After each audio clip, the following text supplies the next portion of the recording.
सबसे पहले भगवान भोलेनाथ के चरणों में प्रणाम करती हूँ, मेरा प्रणाम स्वीकार हो। आदि शक्ति माँ भवानी गौरा के चरणों में प्रणाम करती हूँ, मेरा प्रणाम स्वीकार हो। सभी देवी देवताओं के चरणों में प्रणाम करती हूँ, मेरा प्रणाम स्वीकार हो। आप सभी गुरु भाई गुरु बहनों के चरणों में प्रणाम करती हूँ, मेरा प्रणाम स्वीकार हो।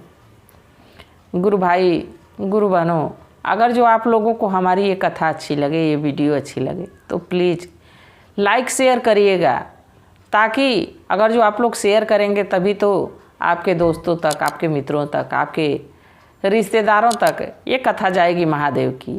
आप और हम मिलके अगर जो महादेव की चर्चा को फैलाएंगे तो जन जन लोगों तक चली जाएगी। तो इसलिए आप लोग लाइक शेयर ज़रूर किया करिए। अगर जो आप लोग चैनल पे नए हैं तो सब्सक्राइब कर लीजिए, ताकि जो भी वीडियो पड़े, जो भी महादेव की चर्चा पड़े, कथा पड़े, वो आप लोगों तक आसानी से पहुंच जाए। कमेंट में महादेव का नाम ज़रूर लिखिए। मैं इसलिए कहती हूँ महादेव का नाम लिखने के लिए कि महादेव का नाम लिखने से, बोलने से सारे कष्ट दूर हो जाते हैं। तो महादेव का नाम ज़रूर लिखा करिए। और आज की जो मैं कथा सुना रही हूँ, एक ऐसे अहंकारी राजा की है जिसको अपने ऊपर भगवान की उस पर कृपा हो जाती है, भगवान की अटूट वंदना करता है, परिश्रम करता है। अब महादेव के दर्शन तो उसको हो जाते हैं, पर उसको अहंकार हो जाता है, जैसे रावण को हो गया, जैसे भस्मासुर को हो गया। बाकी उसका अंत भी उसी हिसाब से हो गया। जब अहंकार हो जाता है तो नाश तो होना ही है किसी व्यक्ति को।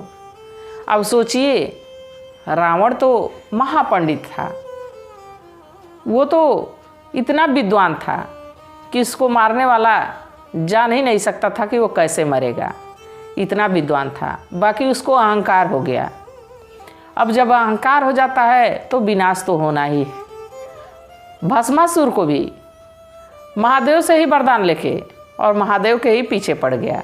उसको अहंकार हो गया कि अब क्या, अब तो मुझे ऐसा वर मिल गया है कि मैं किसी को चाहो उसको भस्म कर सकता हूँ। तो उसका नाश खुद से वो खुद का नाश कर दिया। तो इसलिए गुरु भाई गुरु बहनों, एक कथा इसी पे आधारित है, अहंकार पे। कथा को अंत तक देखिएगा, कथा बड़ी ही सुंदर है। अगर जो जब महादेव की कथा है तो सुंदर तो होगी ही, आधा अधूरा देखने पे महादेव का अपमान होता है। इसलिए कथा को पूरा सुनिएगा। एक राज्य में एक राजा रहते थे। राजा को चौथेपन में, मतलब उनके समझिए कि आधी से भी उम्र बीत चुकी थी ज़्यादा, तब उनको एक बेटा हुआ। बेटा बड़ा ही सुंदर था, क्योंकि वो महादेव की कृपा से महादेव के शिष्य थे राजा। अब जब बच्चा पैदा हुआ तो बड़ा लोग खुश हुए, बड़ा प्रसन्न हुए, और अपने ही परिसर में एक मंदिर बनवा दिए। जो राजमहल का परिसर था उसी में एक बड़ा सा मंदिर बनवाए, भव्य मंदिर बनवाए, और उसमें एक शिवलिंग स्थापित करवा दिए। अब जब उनका बेटा धीरे धीरे बड़ा होने लगा तो राजा मंदिर जाते तो वो भी साथ साथ जाता मंदिर, अपने पिता का देख के, माता का देख के। अब राजा रानी तो समय के साथ कुछ दिनों में वो लोग इस दुनिया से चल बसे, उनका स्वर्गवास हो गया।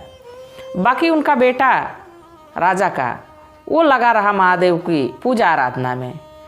और महादेव बचपन से ही तपस्या करता था, बचपन से ही भगवान को याद करता था, और रोज़ शिवलिंग के सामने बातचीत करता था।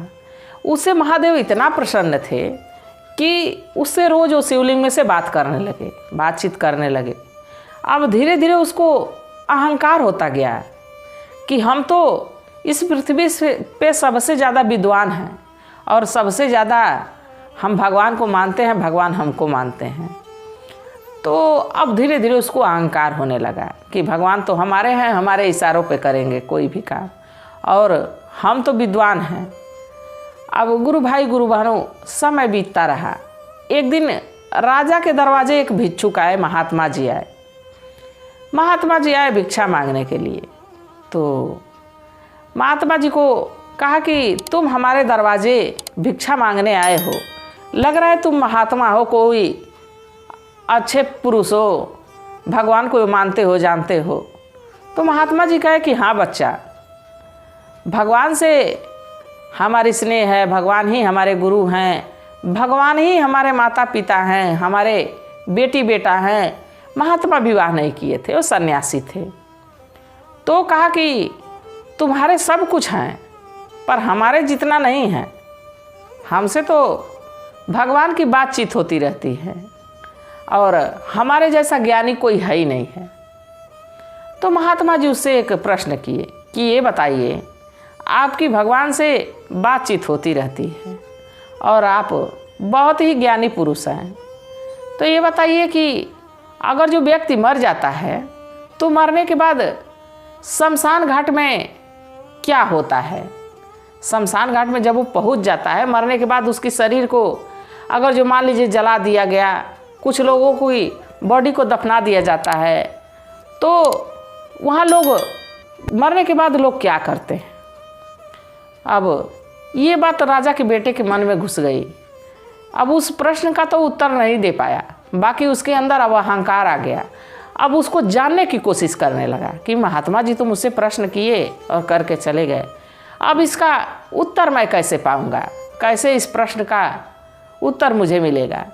पूरे राज्य में घोषणा करवा दिए कि जो भी व्यक्ति हमारे लिए जीवित और धरती में गाड़ दिया जाएगा और वो अगर जो मर गया तो उसके परिवार वालों को पूरा राजपाट दे दूंगा, और अगर जीवित आ गया और हमारे प्रश्न का उत्तर दे दिया कि मृत्यु के बाद होता क्या है, तो मैं उसको अपना शरीर छोड़ के सारा राजपाट उसको दान दे दूंगा। अब ये घोषणा पूरे राज्य में ढिंढोरा पिटवा दिया गया।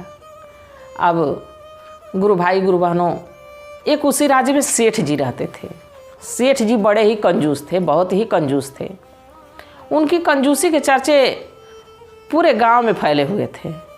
तो सेठ जी सोचे कि अब तो हमारा जो है कि उम्र बीत गया है, समय बीत गई है, थोड़ा समय बाकी है और इतना ढेर सारा धन मिलने वाला है, तो क्यों ना मैं राजा के यहाँ चलूँ और मैं कह दूँगा कि मैं कब्र में जाऊँगा और अगर जो जिंदा बचा तो भी धन मेरा होगा, अगर जो मुर्दा हुआ तो भी धन मेरे घर आएगा। अब समय ही कितना बचा है। अब वो पहुँचे राजा के दरवाजे, जाके उस राजा से कहे कि मैं आपके जो आप रखे हैं बात उस पर मैं जाने के लिए तैयार हूँ, मैं शमशान घाट में जाऊँगा, आप हमको मिट्टी में दफनवा दीजिए, बाकी मुझे पूरा राजपाट चाहिए। राजा कहे कि बिल्कुल, तुम वहाँ से आके और हमारे प्रश्न का उत्तर दे दोगे कि शमशान घाट में होता क्या है, मरने के बाद होता क्या है। तो सेठ कहा कि ठीक है, मैं बताऊंगा। अब राजा के कहे के अनुसार 9 फीट लंबा और 9 फीट चौड़ा गड्ढा खुदवा दिया गया शमशान घाट में।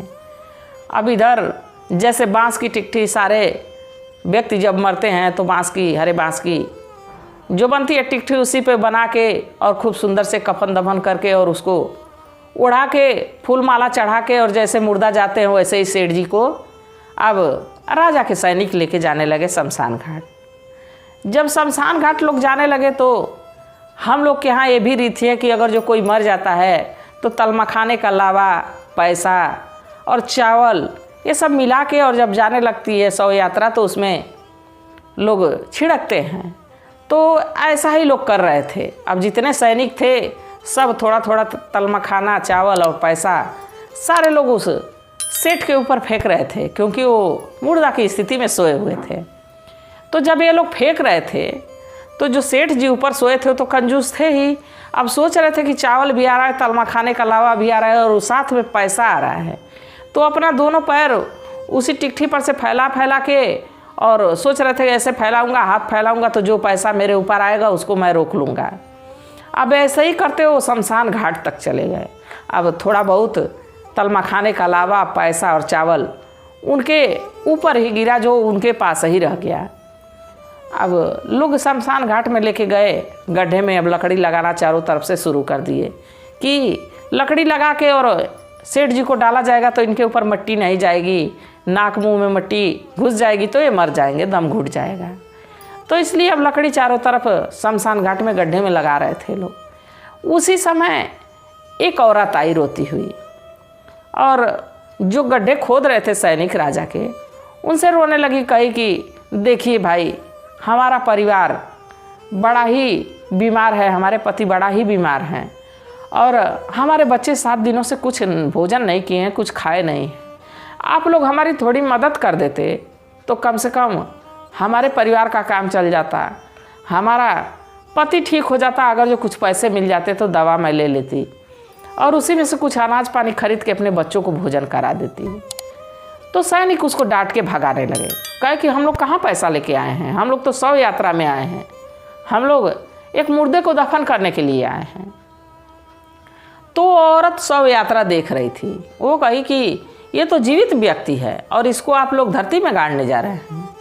ये तो जब आप लोग लेके आ रहे थे तो अपना हाथ और पैर फैलाए जा रहा था और जो चावल और तलमा खाने के अलावा पैसा गिर रहा था वो सभी बटोर रहा था। जब ये बात सैनिक सुने तो हंसने लगे और हंस के अपने कामों में लग गए। तो सेठ उसकी बात को सुन रहा था। सेठ सोचा कि मैं तो अब इस कब्र में जा रहा हूँ, इस तलमा खाने का और ये फुटकर पैसे का मेरा क्या काम। इतना धन दौलत हमको मिलने वाला है और इतना धन दौलत मेरा है भी, आज तक कोई दान पुण्य नहीं किया हूँ, तो लाओ ये चावल और तलमा खाने का अलावा ये पैसा इसी को दे देता हूँ। अब सेठ जी देखिए गुरु भाई गुरु बहनों, धरती में जाने से पहले कहे कि ऐसा है कि ये जो हमारे ऊपर चावल गिरा है और तलमा खाने का अलावा गिरा है और जो पैसा है इस औरत को दे दिया जाए। सैनिक उठाए, थोड़ा चावल गिरा हुआ था, चावल तलमा खाने का अलावा, और पैसा उसको उठा के दे दिए। अब वो तो अपने घर लेके चली गई औरत। अब इधर सेठ जी को धरती में वहाँ बैठा के और फिर पटरा लगा के ऊपर से मिट्टी डाल दी गई। जब मिट्टी डाल दी गई गुरु भाई गुरु बहनों, तो उसमें एक छोटा सा छेद छूट गया। लकड़ी बिछाते समय छोटा सा एक बिल जैसे छेद छोटा सा छूट गया। अब सैनिक तो वहाँ अपना मिट्टी डाल के और अब चले गए। अब वो औरत अपने घर गई, पैसा और चावल और तलमा खाना लेके घर गई। तो उस पैसे का दवा खरीद के अपने पति के लिए लेके गई और घर गई तो चावल पकाई और तलमा खाना को अपने बच्चों में बांट दी कि ये लोग खा लो, तब तक चावल पक जाता है तो नमक के साथ दे देती हूँ। अब बच्चे उस नमक चावल को खाए, उसका पति भी खाया, वो भी खाई और आशीर्वाद दी। कही कि हे प्रभु, उसका पति आशीर्वाद दिया जो बीमार था कि हे प्रभु, जिसके पैसे की वजह से मेरी जान बच गई है और जिसके पैसे की वजह से हमारे बच्चों को भोजन मिल गया है, जिसके आने से हमारे बच्चों का पेट भर गया है, वो इस दुनिया में जहाँ रहे वहाँ सुखी रहे, प्रसन्न रहे और जैसे भी रहे, जिस हाल में भी रहे, भगवान उसको अपना आशीर्वाद, अपनी दया दृष्टि बनाए रखिएगा। यही आशीर्वाद वो व्यक्ति दिया जो बीमार था। अब इधर देखिए गुरु भाई गुरु बहनों, अब सेठ जी तो कब्र में छोटा सा जो छेद छूटा था उसी में से रात में सांप उसी कब्र में घुसने लगा। अब सेठ को तो ना उसमें नींद आ रही थी ना चैन था, क्योंकि वो तो धरती में दब चुके थे, धरती में दफना दिए गए थे। अब उस सांप को देख के लगे डरने, कहे कि ये तो मैं अपना उम्मीद बनाया था कि जीवित रहूँगा और राजा का सारा धन मैं ले लूँगा, सारा राजपाट ले लूँगा। ये तो लग रहा है कि हमको काल का न्योता मिल गया है, तो लग रहा है कि अब सर्प हमको काट लेगा और मैं इसी कब्र में मर जाऊँगा। अब तो धन भी देगा तो हम उसको देख नहीं पाऊँगा। अब यही सोच सोच के सेठ जी उसी कब्र में बड़ा परेशान। तभी गुरु भाई गुरु बहनों, भगवान की ऐसी लीला है, उस जो तलमा खाना का लावा और चावल ये था, जाके उसी छेद पे और बैठ गया। जो छेद छूटा था उस छेद पे देखा कि तलमा खाने का कुछ लावा डगरते हुए आया, उसी पे आके छेद पे बंद हो गया छेद। चावल के कुछ दाने उसी पे भुरभुराते हुए आए, छेद बिल्कुल पैक हो गया, उसमें सांप घुस ही नहीं सकता था। अब सांप बाहर निकल के चला गया। सेठ जी के जान में जान आई। जब सुबह हुई फिर सैनिक आए और उस गड्ढे को खोदने लगे कि अब तो सेठ जी मर चुके होंगे और अगर जो जीवित होंगे तब ना हाल बताएंगे कि मरने का एहसास कैसा होता है, मरने के बाद क्या होता है। इस कब्र में रहे तो कुछ तो अनुभव किए होंगे, कुछ तो जाने होंगे। वो लोग तो हंसते हंसते सोच रहे थे कि सेठ जी तो अब सुहा हो गए होंगे, मर गए होंगे। अब जैसे ही मिट्टी हटा के पटरा निकालते हैं तो देखते हैं कि सेठ जी जीवित हैं। जब सेठ जी को देखे तो सैनिक राजा के पास लेके गए। जब राजा के पास लेके गए तो राजा पूछे कि अच्छा सेठ जी बताइए कि क्या हुआ मरने के बाद। तो कहे कि सेठ जी राजा साहब मैं तो मरा ही नहीं, मैं तो भगवान की कृपा से उस कब्र में ऐसा विषैला सांप आया, वो भी हमको काल के गाल में नहीं ले जा पाया। मैं मरा नहीं, महादेव की कृपा से मैं उस कब्र में जीवित और बाहर आ गया हूँ। मैं मरने का एहसास तो कर लिया हूँ। बाकी देखिए दान पुण्य सबको करना चाहिए। अगर जो मैं बाकी समय में दान पुण्य किया रहता तो आज शायद इस कब्र में आने की ज़रूरत नहीं पड़ी रहती, मुझे इतना धन का मोह नहीं रहता। और मैं मरते समय मैं यही सोच के मैं कब्र पे चिता पे लेटा था, उस टिकठी पे लेटा था कि मैं तो मर चुका हूँ। बाकी जो मेरे पास चावल आए, जो तलमा खाने के लावे आए, जो पैसे आए, मैं एक गरीब महिला को दे दिया हूँ। उससे उसके बच्चों का पेट भर गया होगा, उसका पति को दवा मिल गई होगी, शायद उसी के आशीर्वाद से हमको सर्प दोष से मुक्ति मिल गई है। तो राजा कहे कि ठीक है, तब हमारा राजपाट आप ले लीजिए। सेठ जी कहे कि नहीं, हमको आपका राजपाट नहीं चाहिए, अब आपका एक कौड़ी हमको नहीं चाहिए, जो हमारा है धन वही बहुत है।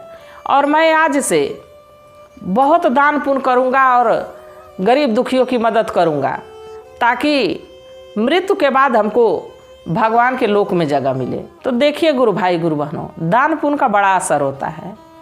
अगर जो समय पे किसी भूखे व्यक्ति को हम भोजन करा दें, जब उसकी जान निकल जाएगी तो कोई फ़ायदा नहीं होगा।